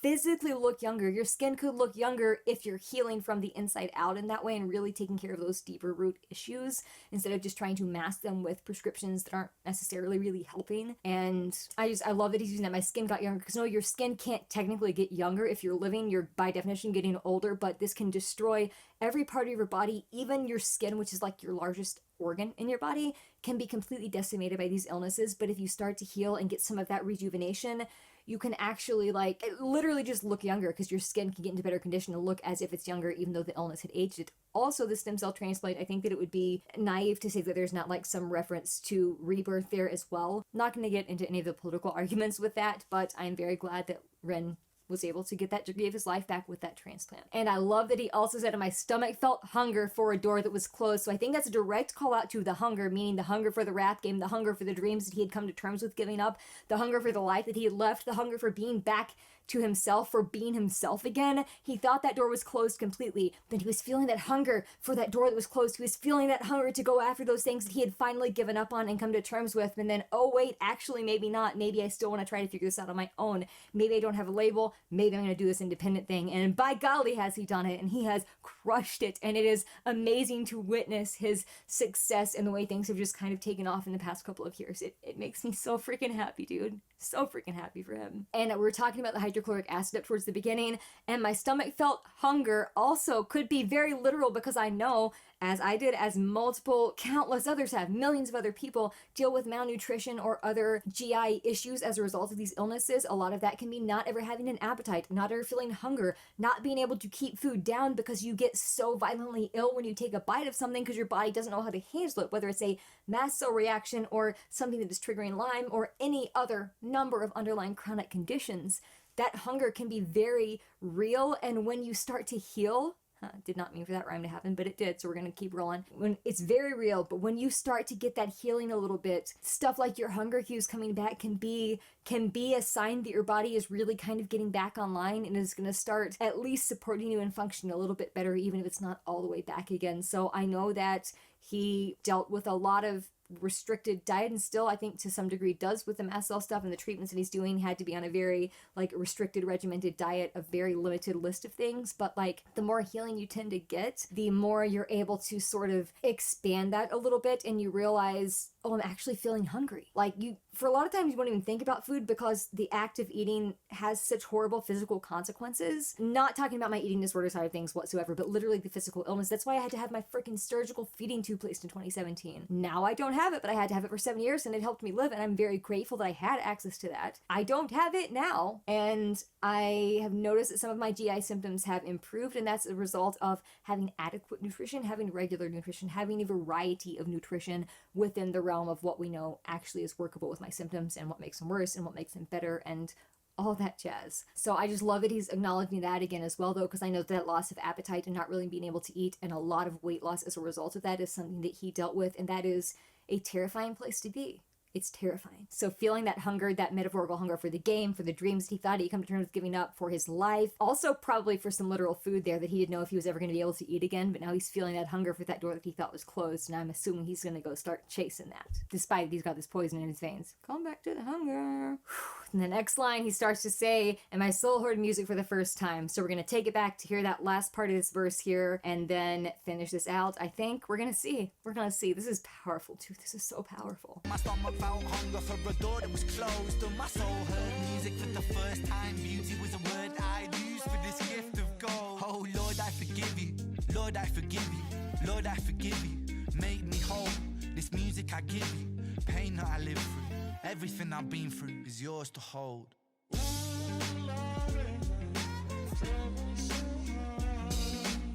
I love this sample.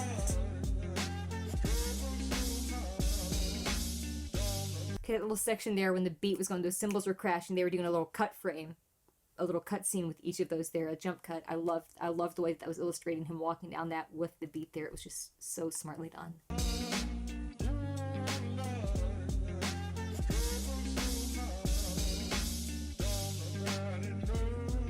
Oh, he's doing that nodding here with his head. Guess what he does at the end of the Hunger music video? Just that nodding. Okay, alright, nice little callback. Nice Easter egg, dude.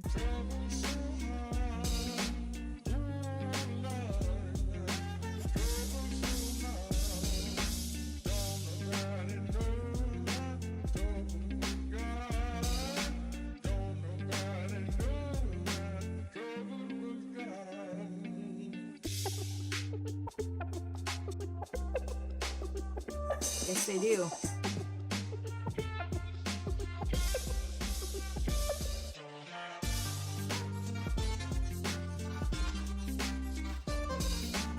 So he's talking about here with the text that millions of people suffer with these. They don't have an answer. There aren't any straightforward treatments or diagnoses or managements or medication regimens that actually help. And people can feel really desperate and often resort to trying to take drastic actions of not necessarily staying in this world. And that's a really hard place to be. And he's like, this can make you feel like giving up. And it's understandable. And many times he came close to giving up. And I've been there many times myself. And then he says, though, but I'm so happy I didn't, because life is beautiful now. I promise you yours can be too. Oh my gosh, dude. Let's finish this out, and then we'll talk about the rest of those lyrics.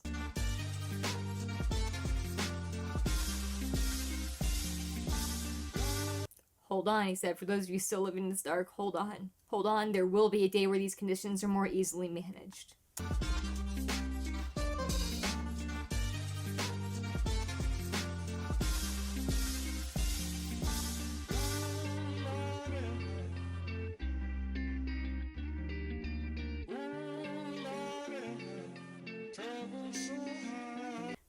He'll keep pushing to that compassion and understanding with his art, with his life deserve. Because as he says, we all deserve a life free of suffering, where we can find moments of real beauty and peace and not just the struggle being real. I added that little part on based on his lyrics earlier, but he says, even when things seem hopeless, I promise this is still possible. And he has walked it, he has seen it, he has lived it, he is speaking from a place of experience. And I love the way that he's walking away here at the end, and it's kind of like getting ready to pan up. It looks like panning up to the sky, because it's just like he's walking his road, and now he was talking about not being able to physically walk, but now he can physically walk, and he is. And also this music is like carrying him down this road. This music was his way he got out of this, and it's kind of like the hunger for getting onto this journey again. And then it's panning up to what looks like is going to be the sky here. So I'm assuming like panning out to the like world view, because there are so many people dealing with this stuff in this world. Oh my gosh. Oh, okay. Let's finish this out real quick and then we'll dissect the rest of it. This is This has been a marathon, dude. Sorry this video is so long. I'm sorry this daggone video is so freaking long. There's just so much here. Oh my goodness.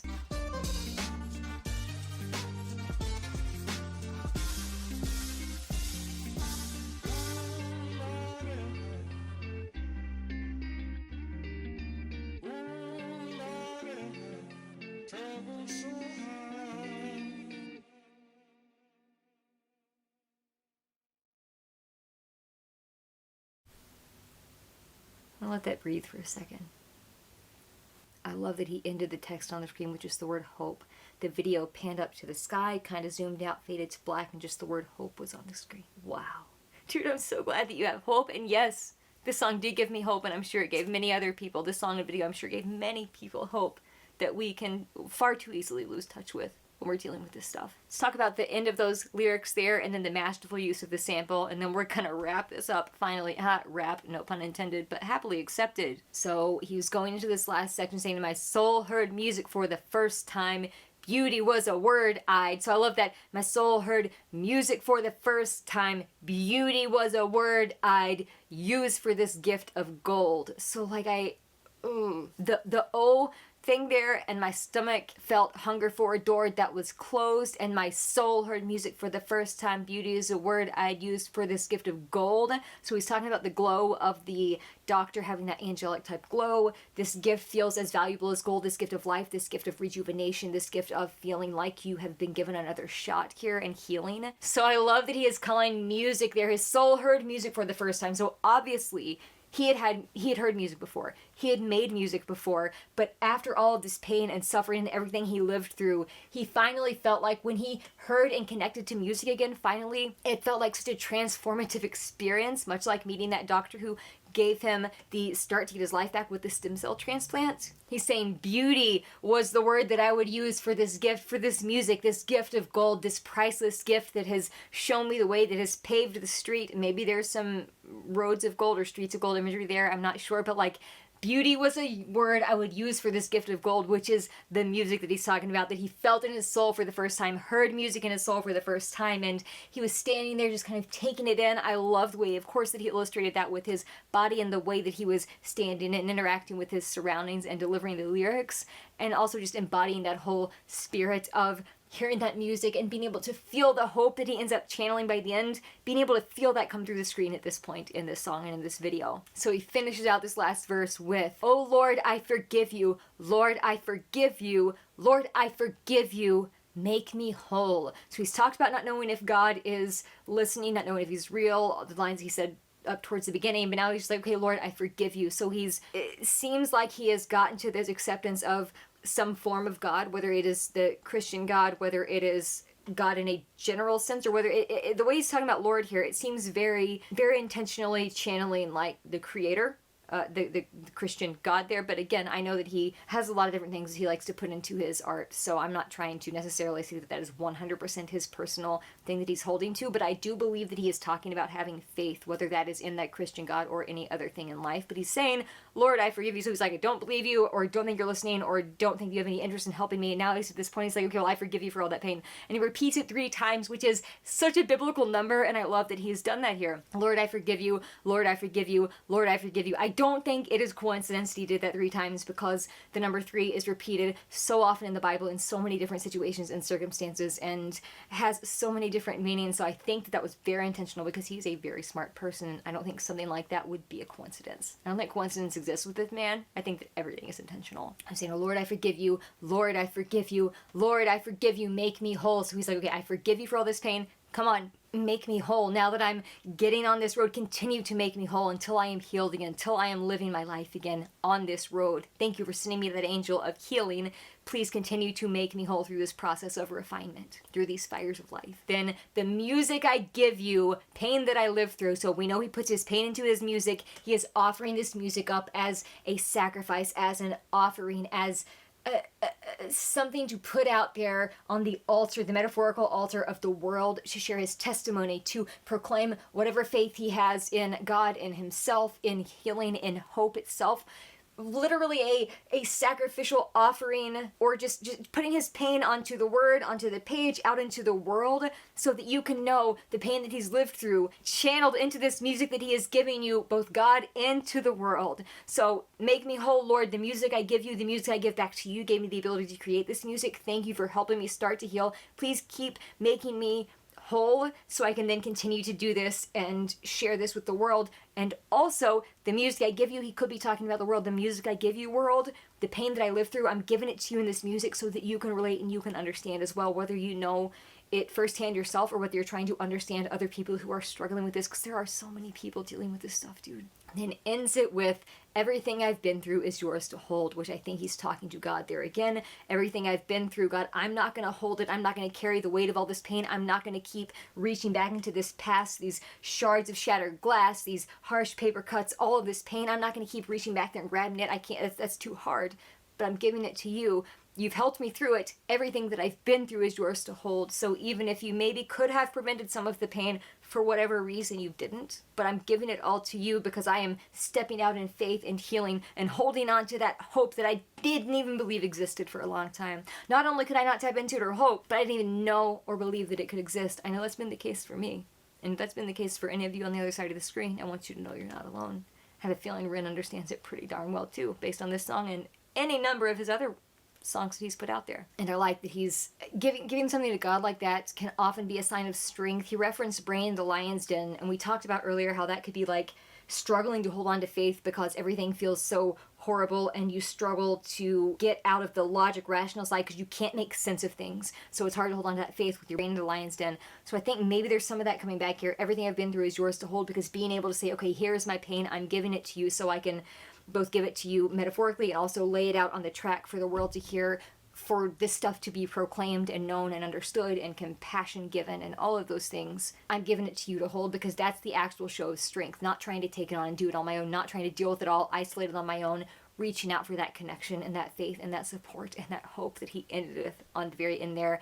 And then it comes back in the chorus of the original song, Trouble So Hard by Vera Hall, and I love the way that he used the sample. I'm not going to dissect the lyrics because they're very self-explanatory, but I will just say them. Oh Lordy, my troubles so hard. Oh Lord, my troubles so hard. Then the line he said resonates with him so deeply, and I get it, and I'm sure many of you do as well. Don't nobody know my troubles but God. Don't nobody know my troubles but God. And then continuing to sample from the song as the outro is going, sort of like after that last chorus, there's this trouble so hard, trouble so hard. I gave up the struggle and I gave up this trouble. So he gave up the struggle of fighting the pain, I think is what they're going for. Gave up the struggle, gave up trying to do it all on my own. Like we were talking about, everything I've gone through, all the pain I've gone through is yours to hold. So I gave up the struggle and gave up the trouble. So you're giving the trouble up to God because you don't want to have to carry it on your own. You can't carry it on your own without it destroying you. So you're giving it to God. So gave up the struggle, gave up this trouble. Well, the struggle, this trouble. I love that slant there as well. And then it repeats that line 2 more times.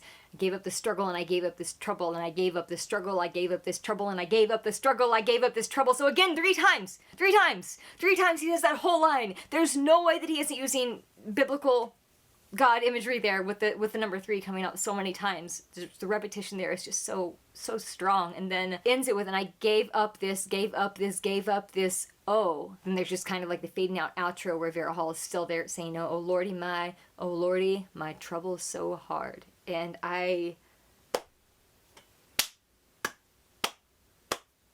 that was amazing. I've talked a lot, so I'm not gonna talk a lot more right here because this has been long enough. But my goodness gracious, that was a marathon, but like in the best possible way. But now my head is absolutely killing me, so I'm gonna turn off these lights and not record more. Dude, that was amazing. Wow, I can't wait to listen to this more. I'm gonna go put it on replay now. You know I'm gonna be playing this. You know I'm gonna be playing this all freaking night, weekend, week, month, year, whatever. Dude, oh my gosh, I'm so excited to be back. It's so good to be back. Thank you guys so much for stopping by, for taking time to watch the video. I hope that it was, better than it feels like. Right now I kind of feel like I was really rusty, but I think he just packed so much into this and I didn't want any of it to go unacknowledged or unnoticed. So, dude, thank you, Ren. This is a gift to the world. You are a gift to the world. I'm so glad you have that hope. Thank you for putting that hope out in the world and being a conduit of that hope for other people who struggle to feel it themselves and letting us know that it's possible. I appreciate you, man. I appreciate all of you. Friends, please be gentle with yourselves. Let me know what you thought of this in the comments. I'm really eager to hear what you all have got to say as well, and I will see you in the next video.